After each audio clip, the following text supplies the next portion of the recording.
All right, hi everybody. It's Ben Songrath with EdTechTeacher, and today I am excited to welcome Shawn McCusker into this introduction. So Shawn is actually working full-time for EdTechTeacher now, and we could not be more excited to have him on the team full-time and getting a chance to share his knowledge with all of our schools that we work with. So Shawn, welcome.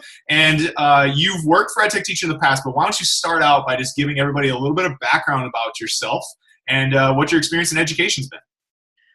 Thanks, Ben. Yeah, I've been a teacher, a high school teacher, junior high teacher in private and public schools for 25 years. I teach social studies mostly, but it's weird to be a new employee of EdTechTeacher because I feel like I've worked for EdTechTeacher since at least 2012 when I did my first workshop. So I've been part-time, did a lot of publishing and presenting for EdTechTeacher, and this was just one of those things.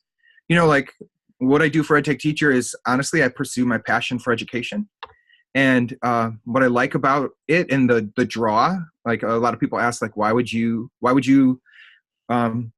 go into this role? And I really like the idea that we're working to re-envision education, to imagine better education for the future, and helping teachers do that is just something I really believe in. Yeah, so like you said, you've been around since 2012, so it's not like you're new to us with the EdTechTeacher family, and I'm sure a lot of our client schools have been, or people that have come to our summits have seen you.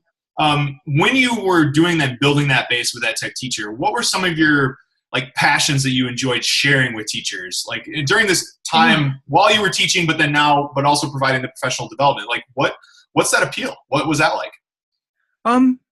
It's interesting. The first article that I ever I had a viral article about teaching in a one-to-one environment.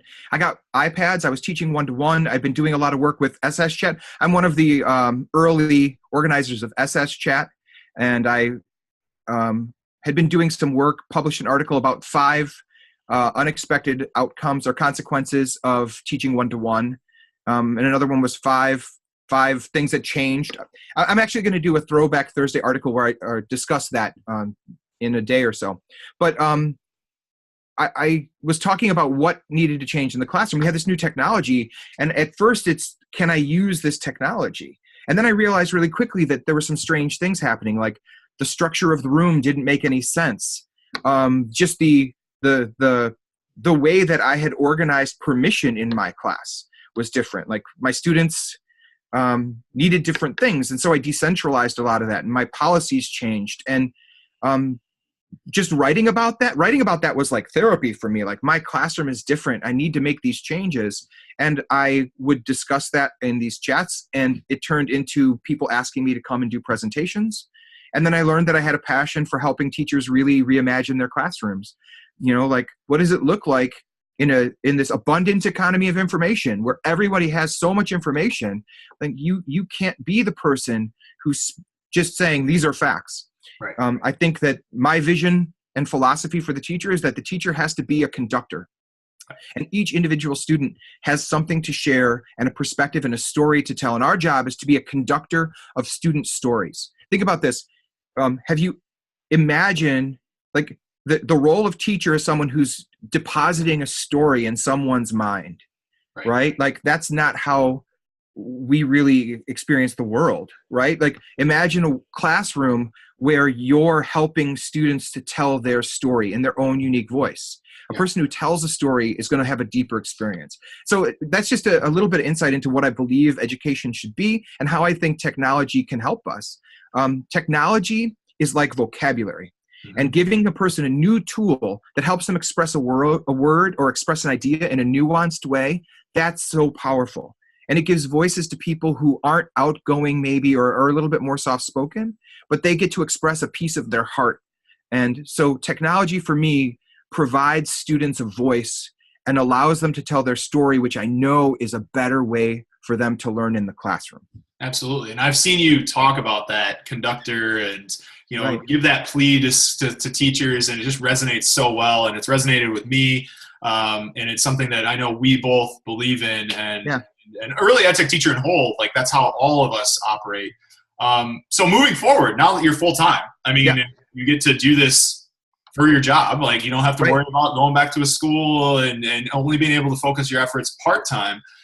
We've had a lot of conversation over the last couple of weeks about the projects and things and the ideas that you have moving forward. So fill in everybody that's watching this on what is Shawn McCusker's next step. Like, what are those big things out there that you want to help share? What are those stories that you want to share? I should share that in the first meeting I had as a full-time employee of EdTechTeacher, Tom DeCord basically called upon all of us to pursue our passion. Yep. Saying that, like, if you pursue your passion, that's where you're best to help others, right? And it helps you to understand theirs. So, you know, I've always wanted, as a teacher, I'm always asking myself, am I effective? Am I helping? Am I serving my students? And I think everyone does that. Like, that's the first thing you notice when you travel to schools across the country. The first thing you notice is that every teacher has a way that they believe they are serving their students with all their heart.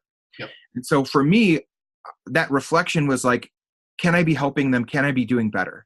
So one of my passions is to go out and talk to students who I taught and ask them, did education prepare you for this world?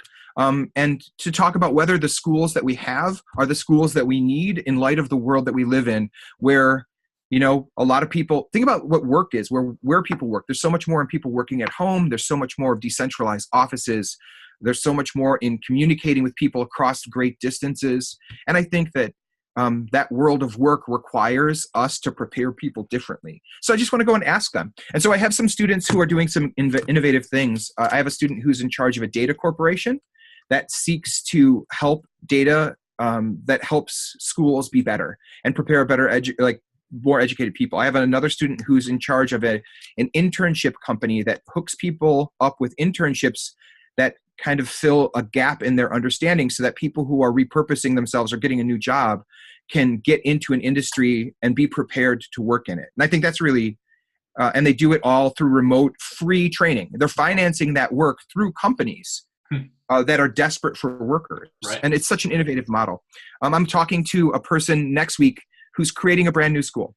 They're just going to create an entirely problem-based school, just re-envisioning what classes can be. So to sum up, I think, what does a person need to be a successful worker in the world of work that they live in? And what skills can we as educators put in place to make sure that they're ready when they arrive in that world of work? And then how can we retool education? And so to sum up where that's all going to go, working with Greg Kulowick, we're putting together something called the So We've Been Thinking Project, where we just explore the questions that we have. There's a website if you want to go to sowe'vebeenthinking.com. We're putting together a podcast where we're going to interview these innovators. Greg's looking into talking to some teachers who are doing really innovative work with design thinking, programming, and some really future, some strategies that really envision a future of learning. Yeah. And we're going to put together that podcast. Episode 2 is going out today, actually. So if you want to go check out the So We've Been Thinking podcast page, we keep our writing there. We keep our podcast there. And it's something that EdTechTeacher supports. And I'm really proud to work for both of those projects. It's awesome. So, well, Shawn, welcome to EdTechTeacher. The company is very excited to have you full time and looking forward to the So We've Been Thinking project. Everybody needs to check it out. And also check out edtechteacher.org for all of the resources that we provide. And don't forget, we come to schools and work with you guys hands-on. That's our main mission. So Shawn, real quick, where can people follow you specifically? So I do a lot of my writing at Go Where You Grow at WordPress.com. So if you Google Go Where You Grow, it'll bring you to my my blog. My writing for the past 10 years is there. And again, you can just go to you'll find links to the So We've Been Thinking project there as well as you can always find us going through the EdTechTeacher webpage. Awesome. All right. Well, that's it. Thanks for joining me today. And everybody stay tuned for more updates from Shawn and EdTechTeacher. Thanks, man.